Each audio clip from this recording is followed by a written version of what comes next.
Actually, listening to that Thank you very much, Dr. Walker. reminded me of one of my favourite quotes too, which I think probably came from the I Ching, or one of those ancient Oriental texts that everyone sometimes in their life picks up and starts to read. And it was about change and about bringing change. And it says, first they ignore you, then they laugh at you, then they fight you, and then you win.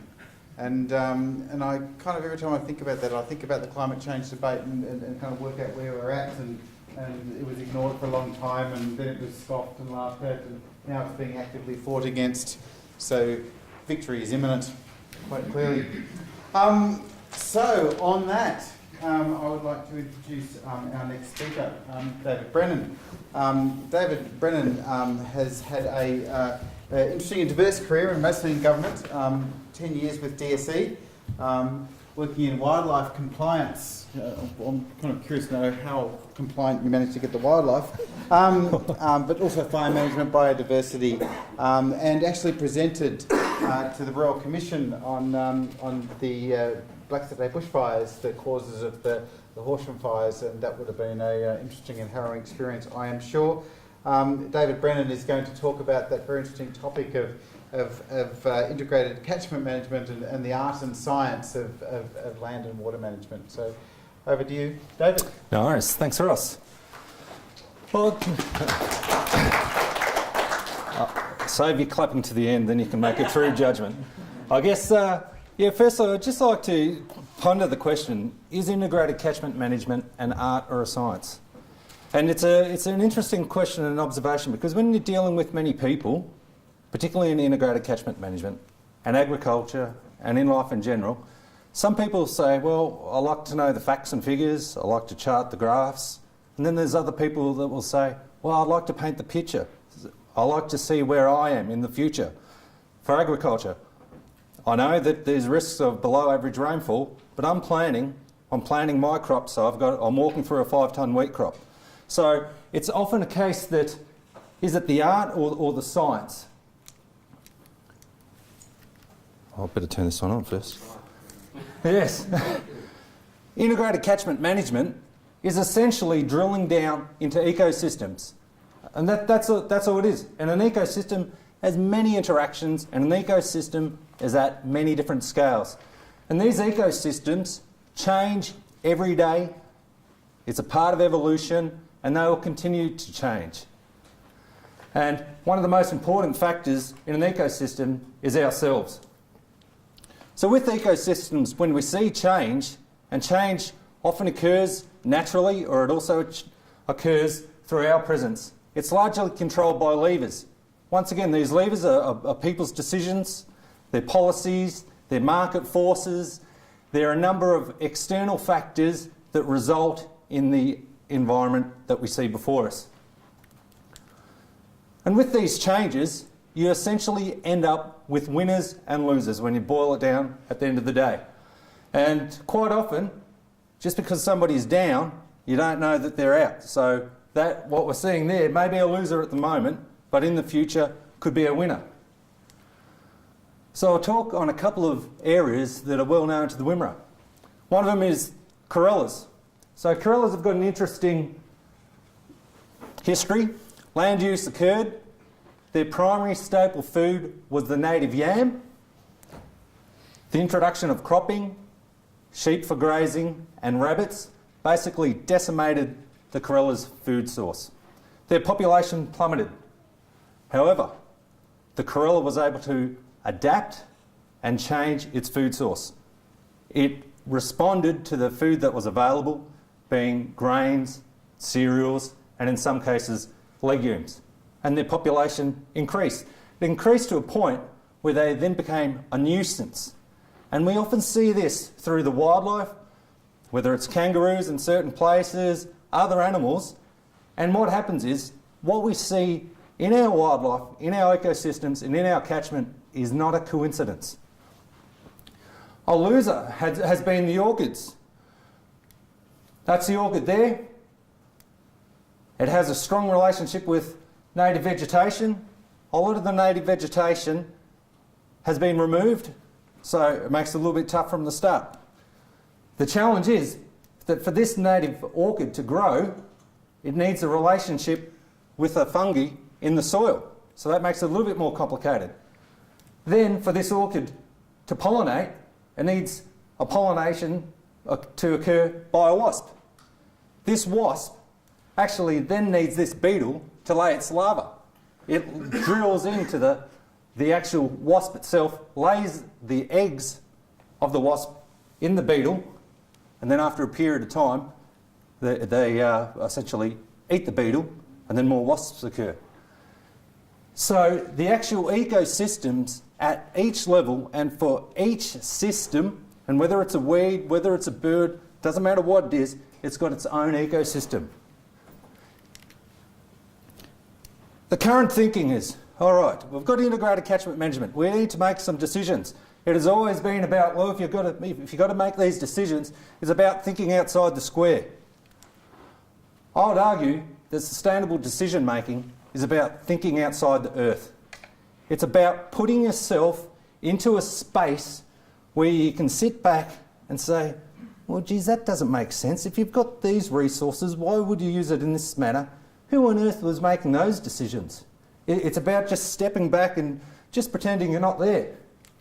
It's about removing yourself and freeing your mind of all the noise, the emails, the politics, who's going to have a conflict of interest, what does a big multinational think? It's about removing all of that. So for the next few minutes, I want you to imagine that you've been teleported from Earth. You're up in space. You've got this clear thinking. You're relaxed. You're seeing everything in its entirety and what's going on Earth. You then meet this guy, Yoda. He appears. That's right. And he talks to you about sustainability. And he talks to you about Earth. He talks to you about his 700 years of being in the galaxy. You then start to realise through his stories, sustainability is about waste and inefficiency, and they're the enemies. You realise that it's about a considered process, and it's about using the resources in a considered and efficient manner for future generations. And you reach your state of mind. So we've all been teleported. We've caught up with Yoda. You realise sustainability, it becomes like a pattern. All of a sudden you're starting to see it. The objects all build up, they all aggregate. It's like a Lego kit.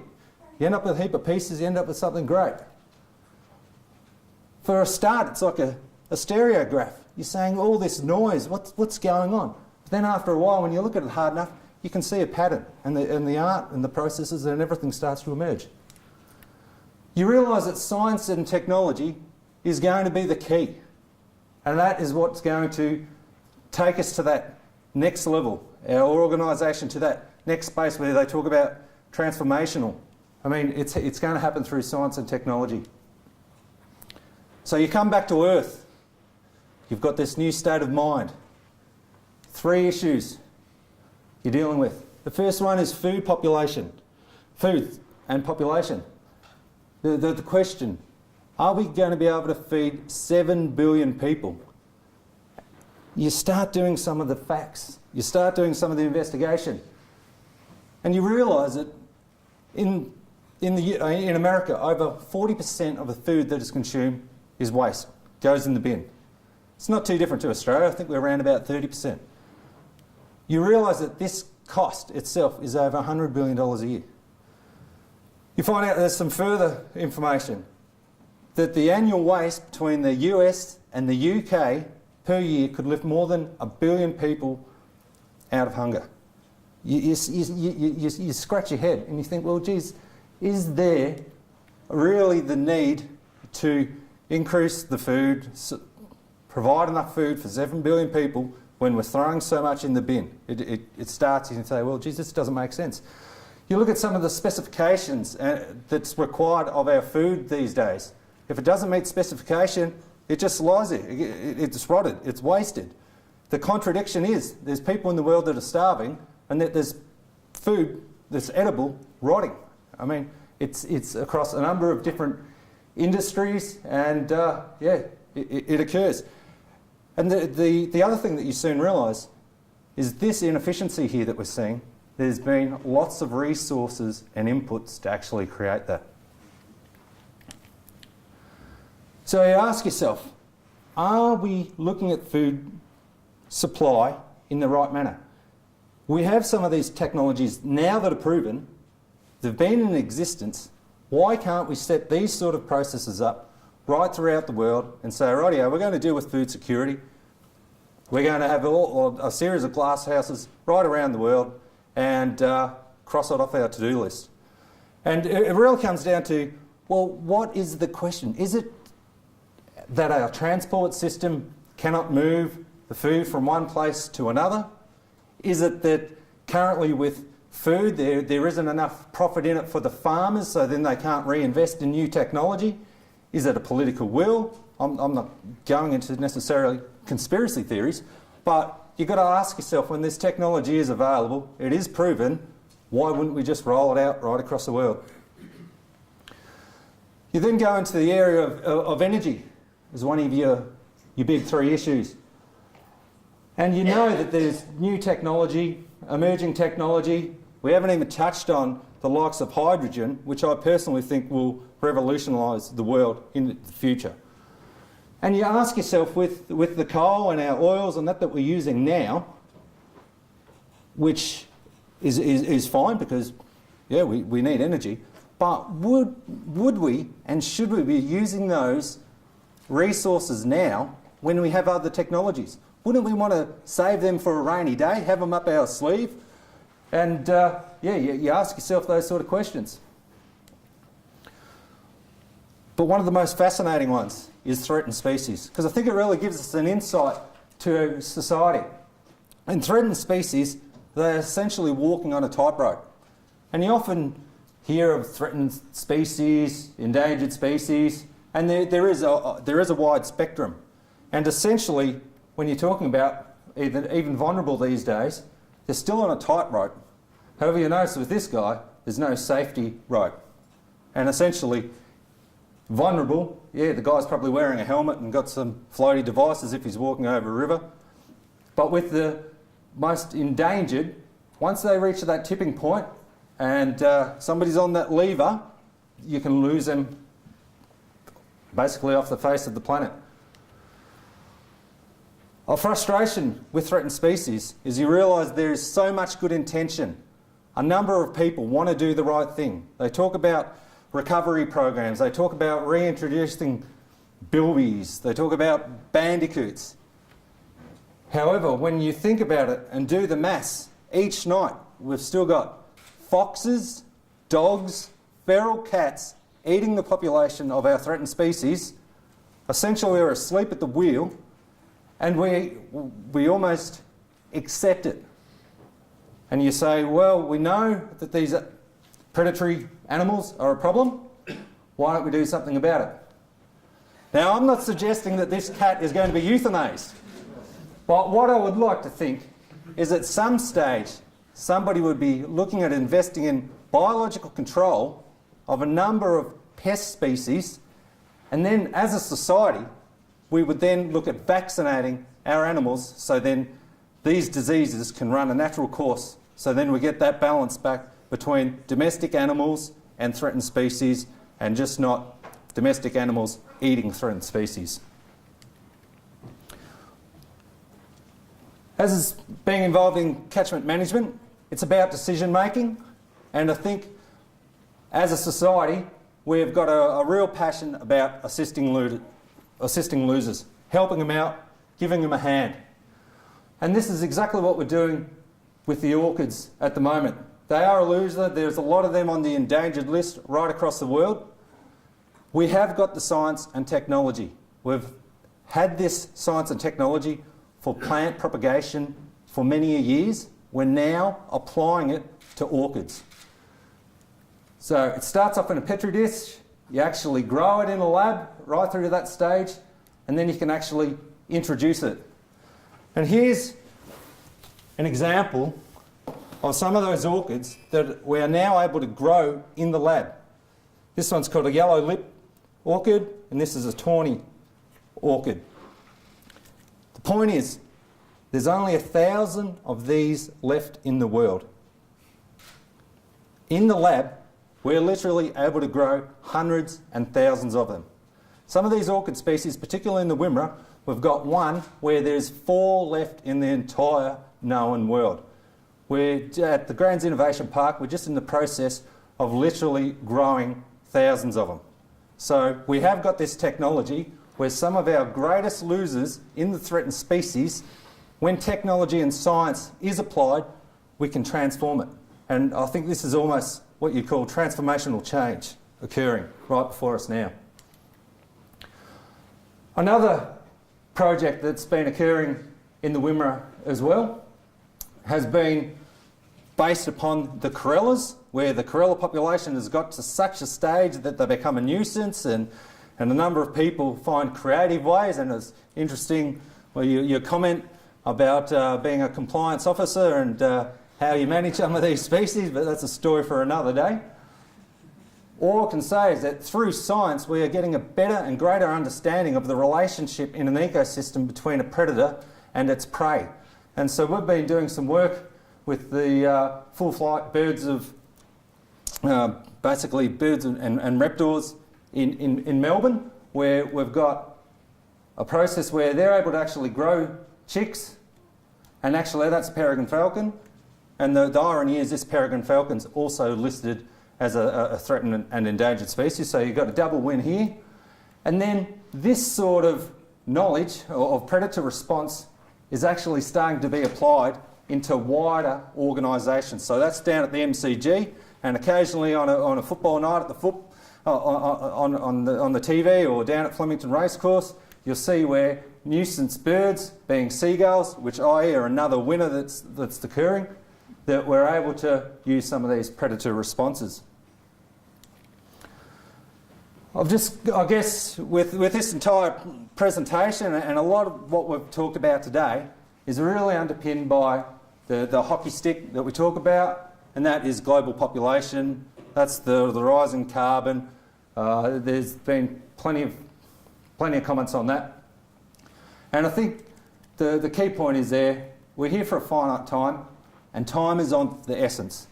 And I guess what I'd like to think that next time you go back into space and reflect upon sustainability, and when you're out there, and maybe it's when we leave this earth, or maybe it's at some other stage, you don't ask yourself, what on earth was I thinking? So, yeah, I'd just like to thank Graham Coles, Nushka, and also acknowledge my previous boss and previous chair of the Wimmera CMA, Merrin Eagles. So,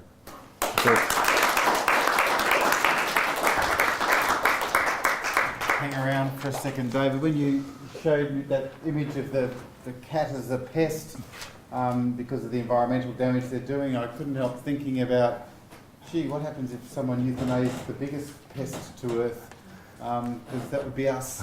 Yes, it's an interesting thought. Any questions for David about the work?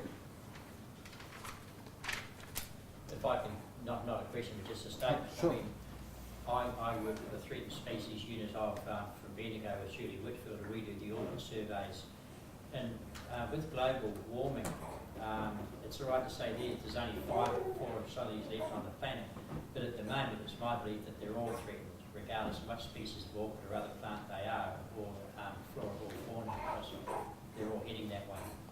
Yeah, look, absolutely. There's no doubt a lot of our ecosystem is under threat, particularly with climate change. And yeah, I think it's up to us as a society to value and be aware of these risks, and then say, well, what are we going to do about it?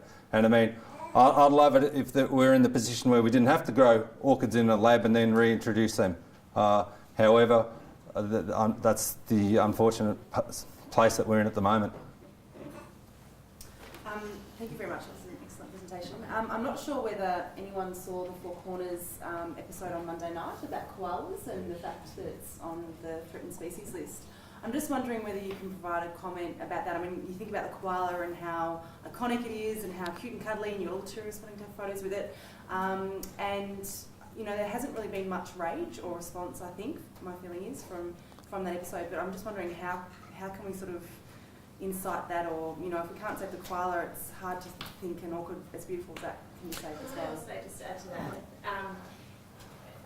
about a month before that was on in the media, there was the story of the carp and how we're about to see carp inundate the river like we've never seen before because of all the flooding, and you know, the amount of fingerlings that are ready to explode, and how scientists were on the verge of releasing or coming up with their control, but it was the government funding was cut, and not only was that control apparently, according to the article, going to be applicable to the carp, but it was also, they were thinking they'd be able to apply it to other pest species.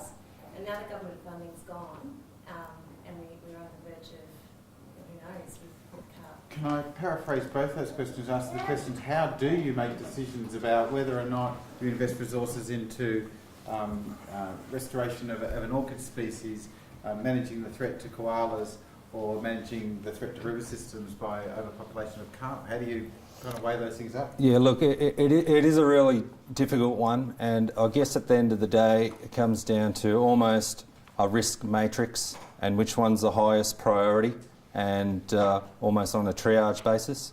I guess the approach that the NRM industry tries to do and does it particularly well is to work in partnerships with a range of universities, philanthropy, other organisations, so the resources can be put towards what I'd call some of these step changes or some of this transformation that is about to occur.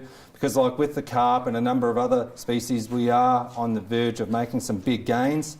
The likes of the koala, and I don't want to dumb it down, but it is pretty simple. What they need is they need connection across the landscape and they need habitat.